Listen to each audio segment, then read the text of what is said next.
All right, let me just share my screen and then we'll get on with this. So,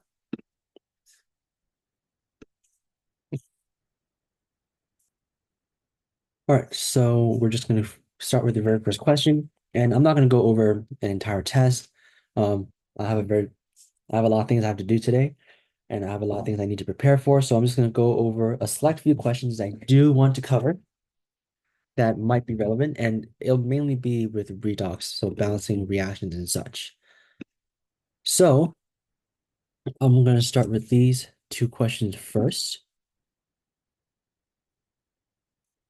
All right, so then the very first question is, what is the coefficient of Fe3 plus when the following equations balance? And then we're given within basic solution. So let's go with this. So first, I want to assign my oxidation numbers. So then Cn negative will be -1. Fe3 plus is going to be +3, -1, and +2. Sorry. Let me do something thinner. So -1 +3. This is going to be -2. This is going to be +1. And this is going to be +2. So I'm just assigning oxidation numbers because that is a good practice when it comes to redox. And let's just go on with the actual balancing. So I want to do my half reactions first. So I have Fe3 plus going into Fe2 plus. Now, the first thing I want to check is, well, are my non-hydrogens and non-oxygen balanced? And they are. And next thing I would check are my oxygens, but I don't have any oxygens, so no need to worry about that. The last thing I want to check is the hydrogens, but I don't have any hydrogens, so that's good. Now, the only thing I need to do now is to balance my charges, and I balance my charges by adding electrons. So in this case over here, I'm just going to add an electron, so that way this -1 counteracts as +3. So now I have +2 on both sides. So that's my first half reaction. My second half reaction will be Cn negative goes into CnO negative. So when it comes to this, let's check my CNs, and they are balanced on both sides. Now I want to check my oxygens, and I see that they're not completely balanced on both sides. So to balance out the oxygens, I need to add water. So since I only have one oxygen on the right-hand side, I need to add 1 mole of water, so which is only one oxygen on the left-hand side. So that way I have equal amount of water on both sides. Next, I want to balance out my hydrogens. So I balance out my hydrogens by adding the two H pluses. And now I want to balance out my charges. So on this side, I have -1. On this side, I have +1. So then in order to balance that out, I need to add 2 electrons so that I have -1 on both sides. So these are my two half reactions over here and over here. So then in order to add these two equations together, I need to multiply this whole equation by 2. So that way I have 2 electrons plus 2 Fe 3 plus plus, oh sorry, goes into 2 Fe2 plus. And this side is just copying over H2O plus Cn negative goes into CnO negative plus 2H plus plus 2E negative. So what I can do here is that I can cancel out my E's over here. And now what I'm left with is 2Fe 3 plus plus H2O plus Cn negative goes into CnO negative plus 2H plus 2Fe 2 plus. Now I'm not completely done yet because it did say I want this in basic solution, and I balanced it so far in a acidic solution, and I can tell that because I have two H pluses. So then to fix that, I just need to add equal molar of 2H plus. to the H pluses I have. So to the react to just get water, and I need to add this 2H to OH on both sides. That should be a negative. I don't know why it'd be positive. So then if I do that, this becomes 2 moles of water, 2 H2O, and this HO cancels out because I'll just subtract by 1 HO on both sides. And what I'm left with now is 2Fe3 plus 2 OH negative plus Cn negative goes into CnO negative plus H2O plus 2Fe. So this is my redox reaction balanced within basic solution. Now, when it comes to the original question, is asking what is the coefficient of Fe3 plus? Well, we see that the coefficient of Fe3 plus is 2 right here. So technically, I didn't have to balance in basic solution, but just for the sake of completion, I did. It didn't really impact the Fe, either one, so it's fine. So the answer for 6 is just B, 2. 7. So for which substance is the oxidation number of vanadium the same as in VO3 negative ion? Well, I may not know everything about vanadium, but I can determine a couple things from the ion. So I know oxygen will always have a -2. So that means in total I have -6. And knowing that this overall ion has a charge of -1, well, that means the vanadium needs to have +5 because 5 plus -6 is -1. So then looking at my options here, the only other place where I have vanadium as +5 is over here because the fluorine will have a charge of -1.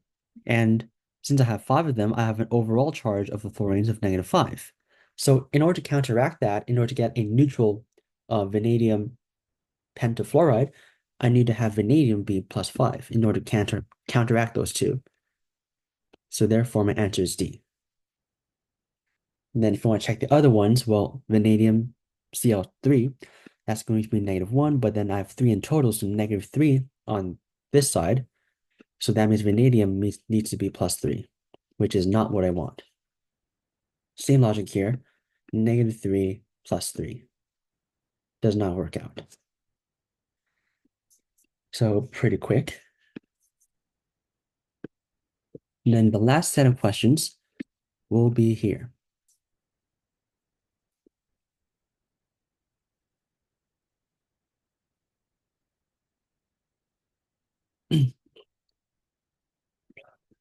All right. All right, so number 3, reading a Buret, very important. So when it comes to reading a Buret, you always want to do it from the bottom of the meniscus, which will be right here. So you do not want to do it at the very top over here. That's not where you count it for water. Always want to count it from the very bottom of the meniscus. Now, if it was something like this, so for example, mercury within a glass tube, you want to measure from the very top of the meniscus. So basically do it where the hump is, wherever the hump might be. So just counting this, that's going to be 1 or 30, 31, 32, 33, 34, 35, 36. So then I have 36 point something, no, 36 meters guaranteed. And when it comes to measuring things, I always want to add one inference significant figure. So that's going to be 36.5. You can also do 36.4. Remember, it's an inference as long as you're not like way off. Yeah, then that'll be fine. So when it comes to this, always measure to the amount of significant figures that you know for sure, which in this case 36, then add an additional decimal place of inference. So in this case, I added the 0.5, because if you look over here, if you look at where the meniscus is, it's definitely past 36, but I do not know necessarily the displacement, or I do not necessarily know where in between 36 and 37 I might be. So then I just put 36.5 as a safe space, but you can easily put 36.4 and still get full credits. So bottom point is always remember the meniscus, the very bottom, the hump, and always add one inference digit when doing these things. 4. So 8 milliliters of KOH is neutralized with 2 molar of sulfuric acid. What volume of acid can we neutralize? Titration equation. So that's going to be M1V1 is very similar to the dilution equation, M2V2. Well, let's just start with the basis. I already know I have 800 milliliters, and I have 0.1 molar. And that's going to be equivalent to, I know my concentration of sulfuric acid is 0.2. I do not know the volume. However, I'm not done setting up my titration equation in that I need to multiply this entire sulfuric acid side by 2. And the reason why I do that is because sulfuric acid is actually H2SO4, which means if I have X moles of sulfuric acid, if you follow the dissociation of sulfuric acid, that's H2SO4 goes into 2H plus and SO4 negative, or 2 negative. So this X mole of sulfuric acid grants me 2 X moles of hydrogen. So then because of this doubling in concentration, I need to account for that with this 2 on the sulfuric acid side. So now I just have a basic formula. So then if I solve for that, I get the concentration, sorry, not concentration, volume to be 200 milliliters. So then that's the answer for that. Yeah. Going on to the next one, number 5, speed running this a little bit, but that's all right. In the reaction below, which species acts as the base? Well, let's just follow our definition of a Bronsted-Lowry base. And a Bronsted-Lowry base is anything that accepts an H+. So in this case over here, we see that this HCO3 will donate an H to this F negative in order to grant this HF. So in this case over here, we can say that this F negative is our Bronsted-Lowry base. And if you look over here on the right-hand side, I'll do this in yellow. We see that if we were to go in the reverse, this HF will give up an H into the CO3 negative 2. So we can say that the CO3 negative 2 is another Bronsted-Lowry base. But specifically, since that CO3 2 negative is on the product side, we call that a conjugate base. So I'll just put C base. So the reason why it's conjugate is because that's on the product side.